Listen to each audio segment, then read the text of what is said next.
Dear brothers and sisters, this is a homily for second Sunday of Easter year C. This Sunday is also called Divine Mercy Sunday.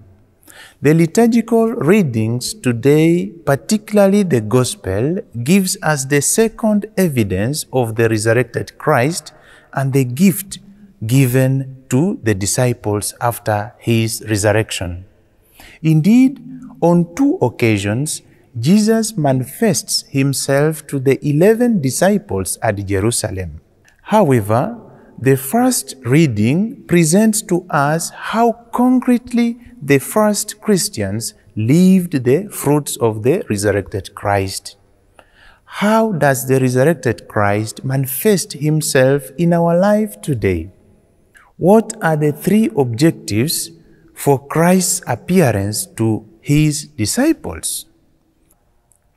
To begin with, every second Sunday of Easter, we read the Gospel passage according to St. John, who places the appearance of the resurrected Christ at Jerusalem, whereas the Synoptic Gospels shows the appearance of the resurrected Christ out of Jerusalem.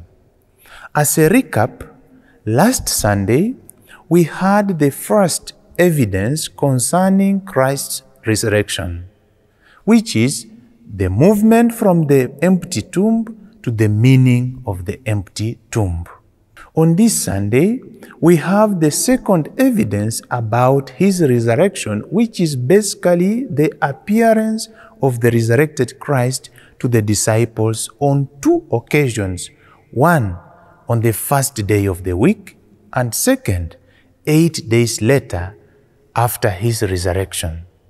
In a more elaborated way, the resurrected Christ appeared to them on two Sundays while they were gathered and the doors were closed. How was it possible that Christ appeared to the disciples even though the doors were closed?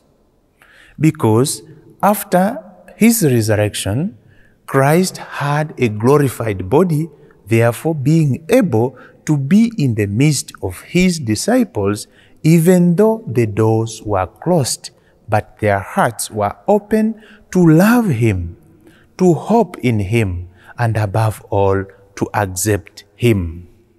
In a more general way, Christ's appearance had mainly three objectives, which can be categorized in three progressive steps as follows. 1.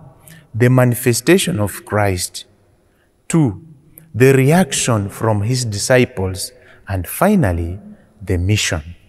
Let us start with the manifestation, or rather the initiative of the resurrected Christ. On two occasions, on two Sundays, he appeared to the disciples in a closed house. Why did they close the doors and the windows of the house? Because the Gospel passage tells us that they had fear for the Jews. Christ goes to manifest himself to the disciples in order, 1, to strengthen their faith because they had fear, and 2, so as they can believe in the resurrected Christ. On the other hand, he gave them a gift, the gift of peace, by saying, "Peace be with you," because they were afraid of the Jews, hence they were full of fear and not faith. Moreover, in this Gospel passage, Jews represent any person who is opposed to the resurrected Christ. Why do I say so? Because Jesus was a Jew and they were not afraid of him. May the resurrected Christ give us this true peace, because when we have peace, it means that our hearts are in the right place, in the resurrected Christ, and we live according to the fruits of the resurrected Christ. Indeed, this was the first gift given to the disciples after his resurrection. Do we experience this gift, the gift of peace in our families, the gift of peace in our places of work, and the gift of peace in our life today? Let us look at the second step, which is the reactions from the disciples.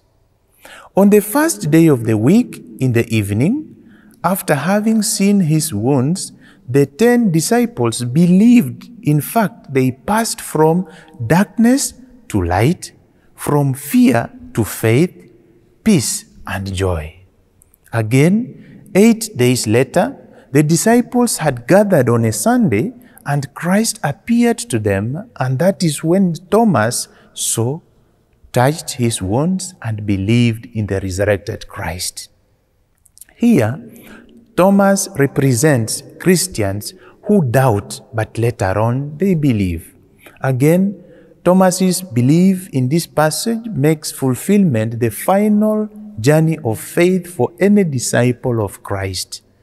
But the resurrected Christ says that blessed is the one who believes without seeing.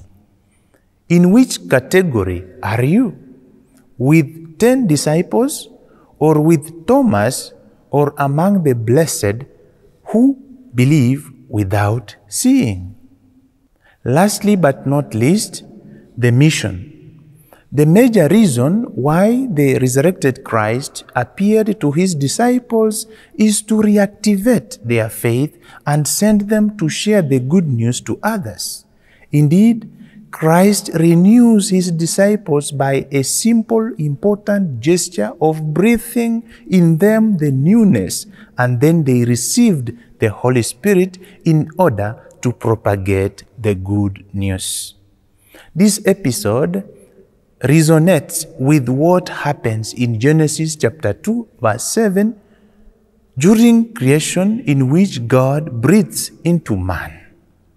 Therefore, the disciples received the mission first to forgive sins, that is, to forgive those who crucified him, to teach and remind others to forgive with the aim of obtaining peace. In fact, Christ is the Prince of Peace. We too have received this mission, the mission to live and share forgiveness. Do we carry out this mission faithfully? To conclude, the resurrected Christ indeed appears to us even today whenever we are gathered in his name. For instance, during the Eucharistic celebration, when we read and meditate on his word. Indeed, Christ manifests himself in our life each moment, even if we close the doors and the windows of our churches, but he enters into our life through a forgiving heart. Therefore, let us open our hearts and our mind in order to receive the fruits of the resurrection, such as forgiveness, faith in God, while living in one heart and one mind as we serve God. Amen. Have a blessed Sunday.